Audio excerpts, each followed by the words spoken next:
জোরে কোন বাজান, কথা ঠিক কি না? আল্লাহ তাআলার কাছে সবচেয়ে বড় প্রিয় কি? বান্দা বান্দির চোখের পানি। আমার বাবারা, বন্ধুরা, বলতেছিলাম মার কথা। চাচা বলেন, চাচি বলেন, জেঠা বলেন, জেঠি বলেন, সবার চেয়ে বাজারে একটা আপন মানুষ আছে। এই আপন মানুষটা কে জানেননি? এই আপন মানুষটা হলো তোমার আমার জনম দক্ষিণী মা। এখন না বড় হয়ে গেছেন, শরীরটার মধ্যে একটু পাই লইছে। আরে পালতে গিয়া মা কত মেহনত করছে, কত কষ্ট করছে। জোরে জোরে কন্যা কথা ঠিক কিনা? ডান পাশে শোয়াইলে পর সাফ করে বিছায়া দিছি, মা আবার আমারে বাম পাশে রাখছে। বাম পাশের জায়গাটা প্রসাব করে বিদায় দিছে, মা আবার বুকটার মধ্যে রাখছে। বুকের জায়গাটা পায়খানা করে বড়াই দিছি। জনম দুঃখিনী মা প্রসাবরে প্রসাব মনে করে নাই, পায়খানাকে পায়খানা মনে করে নাই, আতর গোলাপের মতো মনে করে লালন পালন করে বড় বানাইয়া। এমন মা বুঝি, এমন আব্বা বুঝি শুইয়া রয়েছে অনেকের অন্ধকার কবরে। কোন বাজান, কথা ঠিক কিনা? আবার অনেকের আব্বা আম্মা দুনিয়াতে বেঁচে আছে। জিনিতপুরের বাজারে 20,000 টাকার বাজার করে, নবীনগর থেকে 30,000 টাকার বাজার করে, কিন্তু মা কইছে বুঝতে আমার লাগে 30 টাকার ভান আনেছে। 30,000 টাকার বাজার লয়ে গুড়গুড়ে বাইতে বসে, 30 টাকার ভানের কথা মন নাই। জোরে জোরে কোন, কথা ঠিক কিনা? মা কইছে বুতরা আমার জন্য 50টা টাকা দিয়া একটা গ্যাস্ট্রিকের বড়ির ভাত আনিস। দেখা গেছে 20,000 টাকার বাজার কইরা বাড়িতে আইছে, মার গ্যাস্ট্রিকের বড়ির কথা মন নাই। এমন কিছু নিষ্ঠুর সন্তান সমাজে আছে কিনা? বাজান রে, যার মা কবরে, যার বাবা কবরে, তাদের জন্য আপনি কি করবেন? আজকের মাহফিল কিন্তু কবরবাসীর স্মরণের মাহফিল। কবর কবর কবর কবর বড় ভয়ঙ্কর জায়গা। বাজান রে, ওই কবরে যার মা শুইছে, ওই কবরে যার বাবা শুইছে রে, মার জন্য কি করবা, বাবার জন্য কি করবা? তুমি কবর জিয়ারত করবা, কবরের পাশে দাঁড়ায়া মার জন্য কাঁদবার, বলবা রব্বির হামহুমা কামা রব্বায়ানি সগীরা। আল্লাহুম্মা রব্বির হামহুমা কামা রব্বায়ানি সগীরা।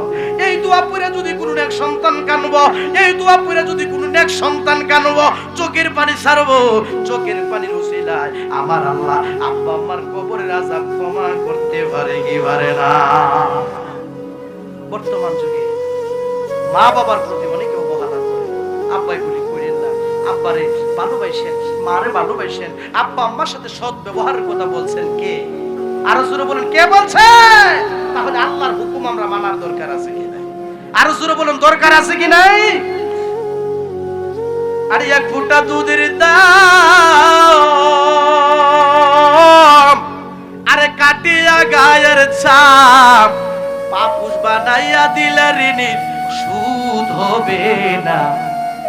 এমন ধরো দিববে কেউ হবে না আমার মা মাগো।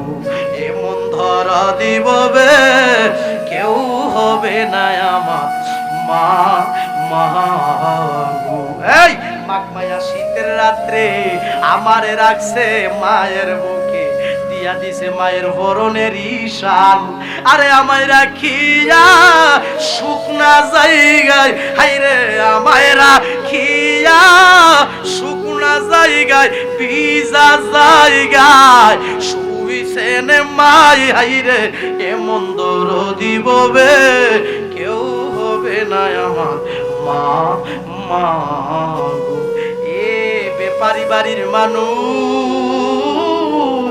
আজকে বেপারির মানুষ সবাই মিলিতভাবে এই মাহফিলটা সাজাইলো। আমার বাজান বিন্টু মিয়া সাহেব বলেছে যে আমরা বেপারি মানুষ মিলিতভাবে কবরবাসীর স্মরণে মাহফিলটা করি। বাজান রে, আমি আপনাদের কাছ থেকে জানতে চাই, এই মাহফিলটা যে কবরবাসীর স্মরণে সাজাইলো, এই যে দুয়ার মাহফিলের ব্যবস্থা করলো, বাজান কবরবাসীরা খুশি না বেজার? আরো জোরে বলো, খুশি না বেজার? বাজান রে, আসার সিরিয়াল আছে, যাওয়ার কোনো সিরিয়াল নাই। এই কেউ আগে কেউ পরে যেতেই হবে ওই বাড়িতে। যে বাড়িটার নাম হলো বাজান কবর, যে বাড়িটার নাম হলো কবর। আচ্ছা বাজান, আপনার আমার আসল বাড়ির নাম কি? আর আসল বাড়িটার নাম কি?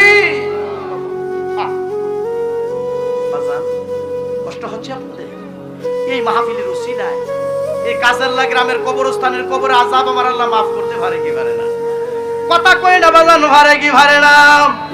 অল্প সময় বাজান অন্তরের কান লাগান। হযরত হাসান বসরি রাহমাতুল্লাহি আলাইহির কাছে বাজান একটা মহিলা যায় বলতেছে, হুজুর আমার একটা মেয়ে মারা গেছে। আমার মেয়েটা মারা যাওয়ার পরে তার জীবনের শেষ গোসল দিয়া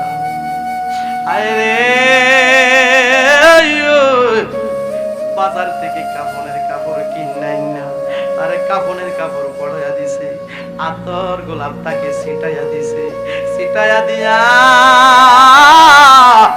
তাকে মসজিদের পালঙ্কে শোয়াইয়া আইরে তার জানাজার নামাজ শেষ করে চারজনে চার কাঁধে করে লা ইলাহা ইল্লাল্লাহ পড়ুন, লা ইলাহা ইল্লাল্লাহ পড়ুন না, লা ইলাহা ইল্লাল্লাহ, লা ইলাহা ইল্লাল্লাহ।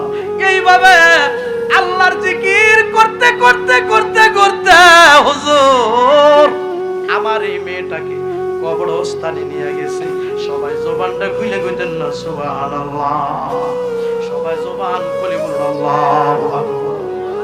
হুজুর আমার মেয়েটাকে কবরস্থানে নেওয়ার পরে তিনজন মানুষ লাফ দিয়া কবরে নেমে গেছে। মারহাবা কইতেন না, জবানটা খুলে কোন আল্লাহু আকবার। আমার বাজান মিন্টু মিয়া যদি মারা যায়, আমি মাহতাবউদ্দিন ইব্রাহিম যদি মারা যায়, শামসুল হক মেম্বার সাহেব যদি মারা যায়, আপন মানুষগুলি দেখার জন্য যাবে।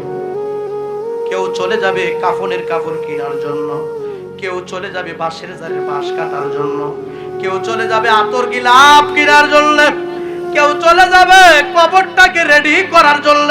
জোরে জোরে বলো কথা ঠিক কিনা? এইভাবে বাজার মসজিদের পালঙ্কে ওই লাশকে শুয়াইয়া লা ইলাহা ইল্লাল্লাহ পড়ুন, লা ইলাহা ইল্লাল্লাহ, লা ইলাহা ইল্লাল্লাহ। কাদের মধ্যে মরা লাশটা লইয়া যাইতে যাইতে কবরস্থানের পারে যাবে। ওই জায়গার মধ্যে যায় আপন আপন তিনজন মানুষ কবরে লাফ দিয়া নাইমা যাবে। জোরে জোরে কন্যা বাজান কথা ঠিক কিনা? কিসের অহংকার, কিসের বেড়াগিরি, কিসের তাকাব্বুরি? বাড়ির জায়গায় বাড়ি থাকবে, ঘরের জায়গায় ঘর থাকবে, বিল্ডিং এর জায়গায় বিল্ডিং পরে থাকবে। লক্ষ টাকা দিয়ে যে খাট কিনলাম, ওই খাটের মধ্যে যদি আমি মাহতাবউদ্দিন ইব্রাহিম মারা যায়, ওই খাট থেকে আমারে নামাইয়া দিন। জোরে জোরে কন্যা বাজান কথা ঠিক কিনা? এই পৃথিবী যেমনে আছে তেমনি পরে রবে, আপন জনেরা কাঁদবে বসে, বিনায়া বিনায়া রে মন ছেড়ে যেতে হবে। বলো সুন্দর পৃথিবী একদিন ছেড়ে যেতে হবে রে মন, ছেড়ে যেতে হবে। যাহা কিছু করেন না কেন, এই পৃথিবী ছেড়ে একদিন যেতে হবে। সেই বাড়িটার নাম হলো কথা কোনা, সেই বাড়িটার নাম হলো কবর। জোরে বলুন বাজান কথা ঠিক কিনা? আচ্ছা, হযরত হাসান বসরি রাহমাতুল্লাহি আলাইহির কাছে মহিলাটা বললেন, হুজুর আমার মেয়েটাকে কবরস্থানে নিয়ে গেল। ওই কবরে তিনজন মানুষ লাফ দিয়া নাইমা গেল। নামার পরে আমার মেয়েটাকে খুব সুন্দরভাবে ওই কবরস্থানে শোয়ায়া দেওয়া হলো। শোয়ায়া দিয়া ওই কবরের উপরে বাঁশের খাড়ি বিছাইয়া, বাঁশের খাড়ি বিছাইয়া, ওই কবরের উপরে বাঁশের চাটি বিছাইয়া, বাঁশের ধারি বিছাইয়া, ওই ধারির উপরে মুনার মুন মাটি দিয়া, আল্লাহু আকবার বলেন, এক চোখ পানি ছিটাইয়া দিয়া তারা 40 কদম দূরে আছে। কই আছে? 40 কদম দূরে আছে। 40 কদম দূরে আসিয়া তারা আমার মেয়ের জন্য আল্লাহ তাআলার কাছে দোয়া করছে। দোয়া দোয়া করিয়া তারা যার বাড়িতে চলে গেছে। আমার মেয়েটাকে মাটি দেওয়ার পর দিনের পর দিন চলে গেল, মাসের পর মাস চলে গেল, বছরের পর বছর চলে গেল।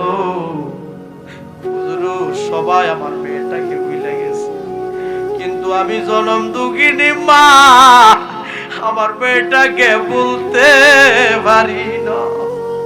সবাই জবানটা ভুলে গেছেন না, সুবহানাল্লাহ। তাহলে বোঝা গেল মায়ের মতো আপন আর কেউ নাই। আপনি দেখবেন 30 বছর 40 বছর 35 বছর হয়ে গেছে, দেখবেন যে কিছু বৃদ্ধা মা আছে, তাকে যদি প্রশ্ন করা হয় আপনি কেন কাঁদেন, আপনার চোখে কেন পানি দেখা যায়, দেখবেন যে সে বলে দিবে আজ থেকে 30 বছর আগে আমার একটা পোলা মারা গেছে, আমার পোলাটার কথা মনে হয়ে গেছে। যেরকম কথা ঠিক কিনা? সে বলে দিবে আজ থেকে 15 বছর আগে আমার কলিজার টুকরা একটা কন্যা মারা গেছে, আহারে তার কথা মনে হয়ে গেছে, এই জন্য আমি কাঁদি। বোঝা গেল সবার চেয়ে আপন হলো জনম দুঃখিনী মা। মায়ের মতো আপন আর কি নাই। বাবারা বন্ধুরা রে, অন্তরের কান লাগান গো। হযরত হাসান বসরি রাহমাতুল্লাহি আলাইহির কাছে সেই মহিলাটা বললেন, হুজুর সবাই ভুলে গেল, কিন্তু আমি জনম দুঃখিনী মা আমার মেয়েটাকে বলতে পারি না। হুজুর আমার মেয়েটা কবরে কি হালে আছে আমি জানি না। হুজুর আমার মেয়েটা কবরে কি অবস্থাতে আছে আমি জানি না। হুজুর এমন কিছু আমল আছে কি যে আমলটা করলে আমার মেয়েটা কবরে কি হালে আছে, আমার মেয়েটা কবরে কি অবস্থাতে আছে আমি যেন দেখতে পাই। সবাই জবানটা খুলে কইতেন না মারহাবা। কন্যা কত মা নস আইলো গে রইল না, কন্যা কত মা নস আইল গে রইল না, কবর দেশে হইল তাদের ঠিকানা। আল্লাহুম্মা সাল্লি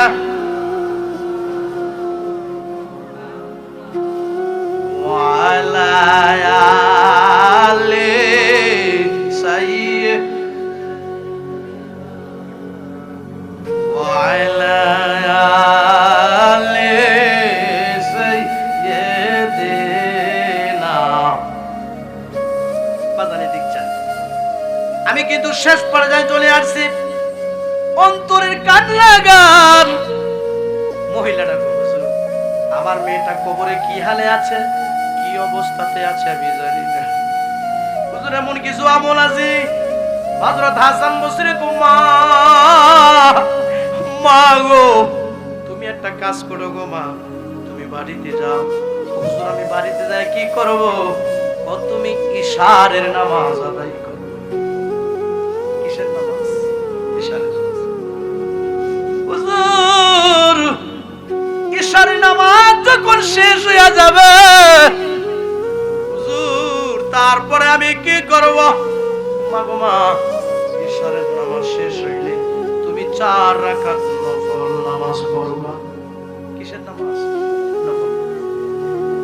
প্রতি রাকাতে সূরা ফাতিহা একবার এবং সূরা তাকাসুর পড়বে। এইভাবে মা তুমি 4 রাকাত নফল নামাজ পড়বে। হুজুর নামাজ শেষ হয়ে গেলে তারপরে আমি কি করব? তারপরে মা গো মা তুমি খুব সুন্দরভাবে শুয়ে যাইবা। ও শোয়ার পর আমি কি করব? যতক্ষণ পর্যন্ত তোমার চোখের মধ্যে ঘুম না আসবে ততক্ষণ পর্যন্ত আমার নবীর মহব্বতে তুমি দরুদ শরীফ পড়তে থাকবা। জবানটা খুলে কন্যা সুবহান। বাজানো মহিলাটা বাড়িতে গেছে। কই গেছে? বাড়িতে। বাড়িতে যাইয়া ওই মহিলাটা বাজান ইশারের নামাজ আদায় করলো। কিসের নামাজ? ইশারের নামাজ আদায় করলো।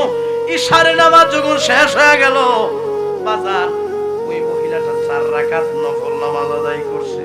4 রাকাত নফল নামাজ যখন শেষ হয়ে গেছে, মহিলাটা বাজান শুয়ে গেছে।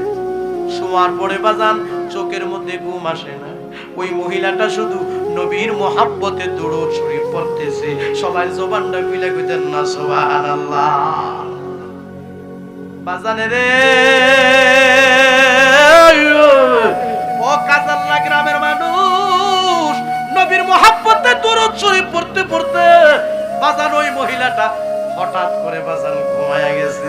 সবাই জবানটা খুলে কইতেন না সুবহানাল্লাহ। কি করছে? ঘুমায়া গেছে।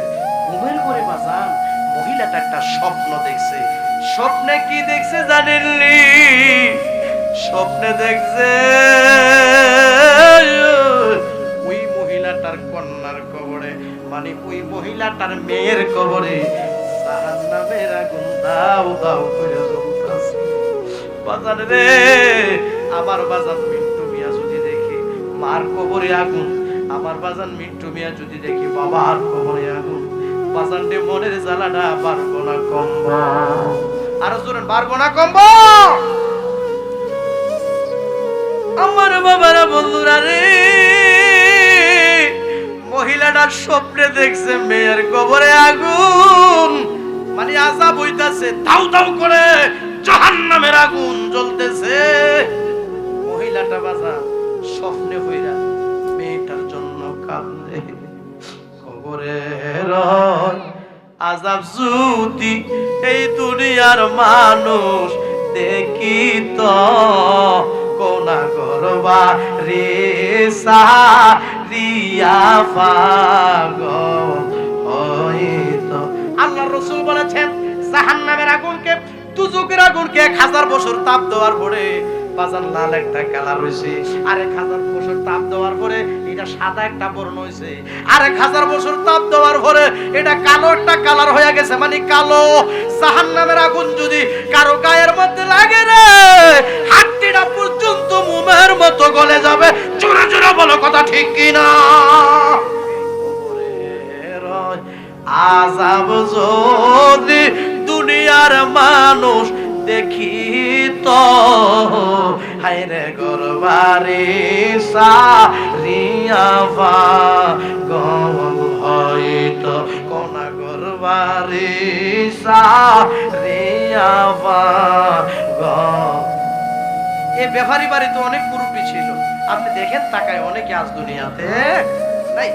সাথী নাই রে, বাতি নাই রে, সেই জায়গায় কোনা সাথী নাই রে, বাতি নাই রে, সেই জায়গায় ওই জায়গার বন্ধু নবী মুস্তাফা, কোনা ওই জায়গার বন্ধু নবী মুস্তাফা। সবাই জবানটা খুলে কইতেন না মারহাবা। মহিলাটা স্বপ্নে দেখছে মেয়ের কবরে আযাব হইতাছে। এবার বলুন জ্বালা বাড়ছে না কমছে? তো হঠাৎ করে মহিলাটার ঘুম ভাঙে গেল। ঘুম যখন ভাঙছে বাজান স্বপ্ন তো ভাঙছে, কথা ঠিক না? আমার বাবারা বন্ধুরা, ঘুম ভাঙার পরে এই মহিলাটা বাজানের একটা দৌড় দিল। দৌড় দিয়া যাইতে যাইতে যাইতে ওই যে হযরত হাসান বসরি রহমাতুল্লাহি আলাইহির কাছে গেলেন। যায় বলতেছে, হুজুর আপনি আমারে বলছেন ইশারের নামাজ পড়ার জন্য, আমি ইশারের নামাজ পড়ছি। আপনি আমারে বলেছেন আমি 4 রাকাত নফল নামাজ পড়ার জন্য, আমি 4 রাকাত নফল নামাজও পড়ছি। আপনি আমারে বলেছেন যতক্ষণ পর্যন্ত চোখের মধ্যে ঘুম না আসে ততক্ষণ পর্যন্ত নবীর মহব্বতে দুরূদ শরীফ পড়ার জন্য আমি দুরূদ শরীফ পড়ছি। তো হুজুর মা মাগো, দুরূদ শরীফ পড়ার পরে তুমি কি করছো? আমি ঘুমাই গেছি। সুবহানাল্লাহ বুঝেন না? তখন স্বপ্নে দেখছে আযাব হচ্ছে, দৌড়ায় হাসান বসরির কাছে গেছে। হুজুর আপনি যেমনি কইছেন আমি এমনি তো আমল করছি, নামাজও পড়লাম, নফল নামাজও পড়লাম, দুরূদ শরীফ বললাম, শুয়াও গেলাম। ও শুয়ার পরে কি করছো? ও হুজুর আমি ঘুমায়া গেছি। ঘুমের ঘরে কি তুমি কোনো কিছু দেখছো? ও আমি দেখছি আমার মেয়ের কবরে জাহান্নামের আগুন দাও দাও কইরা জ্বলতেছে। হুজুর আমার মেয়েটাই কবরের আযাব থেকে কিভাবে মুক্তি পাবে? আর এমন কিছু আমল আসেনি আপনি আমারে কইয়া দেন। সবাই জবানটা খুইলা কইতেন না মারা হবা। একটা কাজ করো দেখি, তুমি বাড়িতে যাও। ও বাড়িতে যাইবে কি করবে? ও বাড়িতে যাইয়া তুমি তোমার এই মেয়েটার নামে কিছু আল্লাহর রাস্তায় দান সদকা করবা। দান সদকা করাটা ভালো না খারাপ? কথা কেন ভালো না খারাপ?